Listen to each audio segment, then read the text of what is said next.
Our next guest is a voting rights champion, best-selling author, former state representative, and current candidate for governor of Georgia. Her children's book, Stacey's Extraordinary Words, is on sale now. Please welcome back to the show, Stacey Abrams. How are you, Stacey? I am quite well. How are you? I'm doing fantastic. I feel as though you had a better week than I did. For one, I'm at home with COVID, but also I am not a Georgia Bulldogs fan. And you were tweeting about the game. You were watching it with your father. Who was more excited, you or him? My dad. There is no way to beat a high school football star when it comes to excitement about a college football game. I don't even bother trying. Was it a fun father-daughter evening to watch it together? It was delightful. So he got to start by becoming famous on Instagram. He did not really understand what that meant until my 15-year-old niece pointed out that 100,000 people had liked his post and that someone called him adorable, which just made the halftime for him. And then we won. So, my father grew up in Mississippi, so he grew up with a deep animosity towards Bama. So, it was a full circle game for him. That's fantastic. Congratulations to both of you. So I want to start by talking about the fact that speeches this week from President Biden and Vice President Harris in Atlanta about the importance of passing voting rights legislation. You were absent. You said it was due to scheduling, but there were other voting rights groups who boycotted the event due to the slow progress on voting rights. How do you feel about people sort of using your absence as maybe a reflection on the lack of Biden's popularity in Georgia right now? I think we are missing the point, which is that we have a president who understands the attack on our democracy that we talked about last week when we remembered January 6th. But more importantly, he's looking to a future where we should all be able to participate in our elections. And even the groups that were dispirited have become re-engaged and re-energized.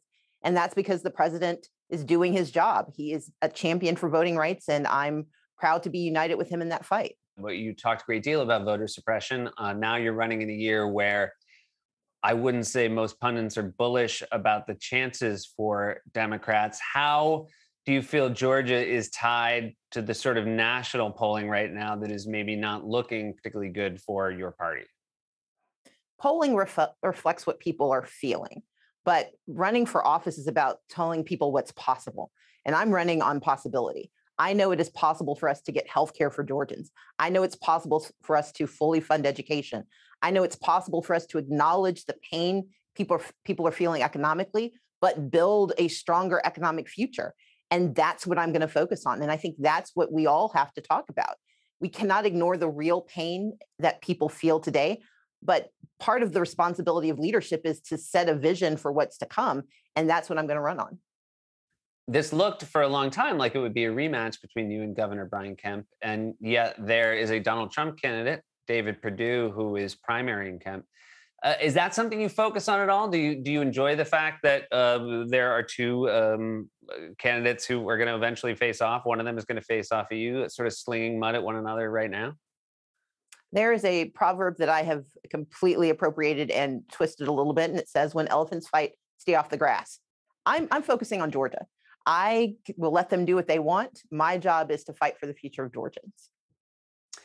A lot of focus has been on Senator Joe Manchin from West Virginia and the power he sort of holds over the Democratic caucus right now. Do you feel like that has sort of fogged over the fact that Georgia won these two runoff elections and Democrats could be in a far worse place right now than just having Joe Manchin as a tipping point? I think we have to remember that America would be in a far worse place, but for Senators Ossoff and Warnock, that because of them, we have seen child poverty cut in half. Because of their two votes added to the litany, we have seen the American Rescue Plan. We've seen the infrastructure bill. We are seeing progress being made on so many levels. And a lot of Republican governors are getting to spend money that Democrats have delivered into their states to make certain that Americans, regardless of who they voted for, get the services they desire and the services they need. And that's why I'm so proud that I got to be part of making sure that Jon Ossoff and Raphael Warnock are in the U.S. Senate. We have talked every time you've been on the show about the fact about how impressed I am that you still manage to be an author, not just a reader, not just a lover of television, but an accomplished author across many different genres, political thrillers, suspense, romance, and now you've written a children's book. How was that different than the other experiences? Children are hard, man. It is hard to write for kids. You've got to write a book that they will, sit still for. You've got to write a book that their parents won't despise you for having to read over and over again if they like it. And you have to take, this complicated story in your head and not make it simple, but distill it down so that it fits into a much shorter space than a 100,000 word thriller. And and make sure that the art is amazing, which luckily I had nothing to do with because Kit Thomas is a fantastic artist. I know you're very close with nieces and nephews. Did you use them as a sounding board for this book? And what was the sort of feedback they gave you? I did, and they are harsh critics, but I satisfied them all and got to a place where I could show myself at our holiday dinner, and they were pleased to show their new books to their friends. So I passed the test. And now, when you're on the campaign trail, when you're traveling around your state, do you still find time to read? And what sort of things do you like to read when you have sort of maybe bigger, heavier topics on your mind 24/7? I read everything. And yes, I read every day. Right now, I am finishing up Harlem Shuffle by Colson Whitehead. I have a romance novel by Nora Roberts that just makes me happy. And that's going to be the reading I do this weekend.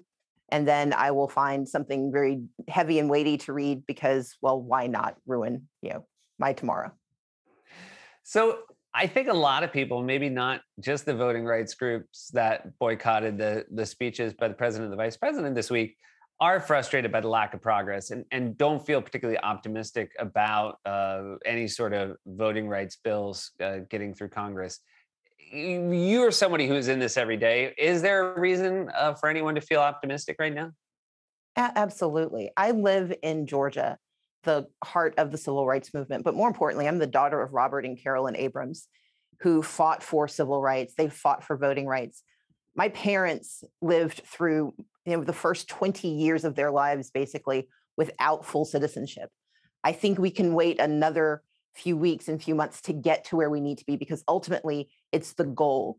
And one thing I talk about in Stacey's Extraordinary Words is perseverance, that we may not get what we want in the moment we want it, but our responsibility is to never give up hope and to never give up the work we have to do.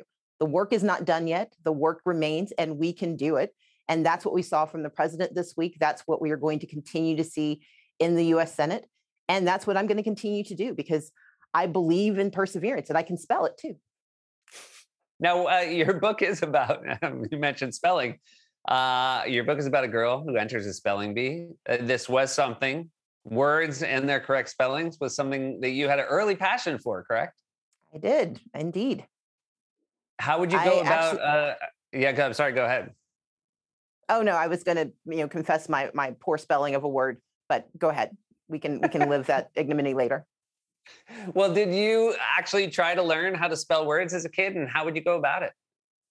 I didn't keep a notebook of extraordinary words, but I did love words. And my mom was a research librarian when I was growing up. So when she said, go look it up, there really was no excuse.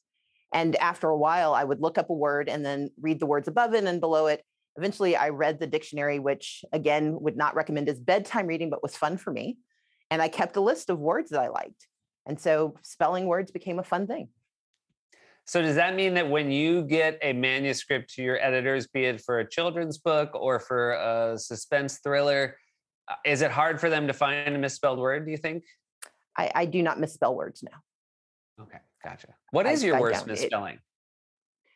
So my very first major misspelling was chocolate. I am Southern. I had never heard it pronounced chocolate.